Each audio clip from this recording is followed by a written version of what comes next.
Shopping online makes my life easier. I'm Wu Yufei from Fujian, China. Last year, I registered myself at Xiamen University in Malaysia. Although I live in Malaysia, I could not stop myself from buying items online. So I still can make an order online and receive them in a few days.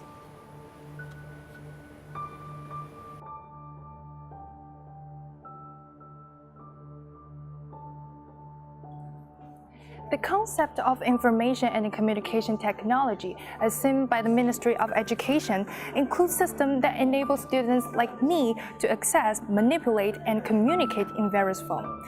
Without information and communication technology, smart education will not be visualized in our classroom. It is important to protect the interest of all communities with regard to their rights to use information and communication technology, or ICT facilities. In line with this goal, the government, through the Malaysia Education Blueprint 2013 to 2025, is concerned with the use of ICT in teaching and learning to enhance higher order thinking skills and to produce students who are more productive and have extensive ICT skills. The integration of information and communication technology with high-level skills has not only managed to increase student motivation, but also strengthen higher order thinking for both students and teachers. The most fundamental aspect of information and communication technology, ICT, is digitization, or the transformation of information into a digital format. But now that we are becoming accustomed to our increasingly digitized environment, we are entering the era of digitalization. In this digital era, where smart devices outnumber the human population, the internet is no longer an option, but a necessity in doing business. With the rise of social media and the Internet of Things, consumer power in the digital era is predicted to intensify. The Global Competitiveness Report of the World Economic Forum assesses the competitiveness landscape of 144 economies, providing insight into the drivers of their productivity and prosperity. In the Global Competitiveness Report of 2016 to 2017, Malaysia ranks 25th, second right after Singapore in the Southeast Asia region. The report assesses the ability of countries to provide high levels of prosperity to their citizens. This in turn depends on how productively a country uses available resources. Knowledge has become a vital economic resource, especially as the basis of economic growth.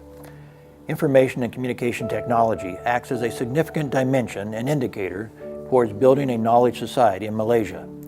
Digital Malaysia is a program that seeks to transform the nation into a digital economy by 2020, and it has been promoted to citizens throughout Malaysia. The growth of ICT spending in Malaysia has increased from 81 billion ringgit in 2010 to 119 billion in 2015, and is expected to reach 177 billion in 2020. This trend contributes to all components of ICT in telecom, hardware, software, services, and content. This implies that Malaysia is realizing the potential of Internet of Things, which will dominate almost every aspect of human activities in the future, as much as ICT does currently. There is no doubt that this technological advancement will influence Malaysian businesses. To test the Malaysians' understanding of digital Malaysia, we would like to interview some locals on street. With the digital, you will have easy access. So for example, if I have a project or a research from, let's say I'm here in Malaysia and I want something in China or in Canada, so it's going to be easy to access. Well, digital life, so everything about social media, everything is on TV. Basically, life is related to digital nowadays because people are connected. To access to the place, just like Uber, Waze, and it's easy for me to go to the place. We are in a digital globe now. People are more to smartphones, iPhones and everything. People are improving their life through the digital life. So I find digital is something very important. The whole world is running after it. So it's something very good to us. We are improving to a better person. We have something to learn, more knowledgeable. A lot of stuffs we read through the internet, improving our knowledge as well actually. The evolution of the Internet from Web 1.0 to Web 2.0 offered individuals tools to connect with each other worldwide, as well as to become both content users and producers. Malaysia has gone a long way since the first introduction of telecommunications in the 1870s. A major leap forward was achieved with the establishment of the Telecommunications Development of Malaysia program on April 1st, 1946. Malaysia was the first country in the region to privatize its telecommunications monopoly more than a decade ago. The market of telecommunication services has since been growing at a rate of 12% a year, making it a major part of macroeconomic growth. Liberalization and privatization have apparently contributed to the development of the national telecommunications industry. A new generation of telecommunication firms has been established and has grown in size. The major challenge for development planners is how that can place Malaysia at the leading edge of ICT and how to maintain a balance between its socio-cultural development and its economic excellence. Infrastructure such as the country's optical fiber network is important in promoting the national digital economic transformation and major related ICT projects. The rise of the internet brought unprecedented opportunities in sales and marketing for the entire tourism industry.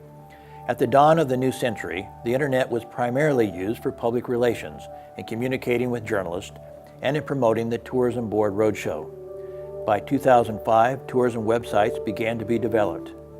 By 2009, the links to and from the Tourism Board website were enhancing promotional efforts.